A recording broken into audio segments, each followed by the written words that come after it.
Junior Indian hockey ടീമിന്റെ പരിശീലകനായി നിയമിതനായത് PR Sreejesh.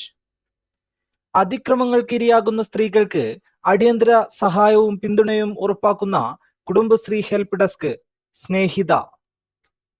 പ്രകൃതി ദുരന്തങ്ങൾ ഒഴിവാക്കാൻ പരിസ്ഥിതി ഓഡിറ്റ് നടത്തണമെന്ന് നിർദ്ദേശിച്ച ഹൈക്കോടതി, കേരള ഹൈക്കോടതി.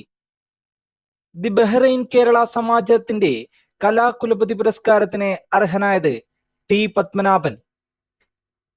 ടിമോർ ലെസ്റ്റയുടെ പരമോന്നത സിവിലിയൻ ബഹുമതിയായ grand collar of the order of Timor Leste നേടിയത് ദ്രൗപദി മുർമു.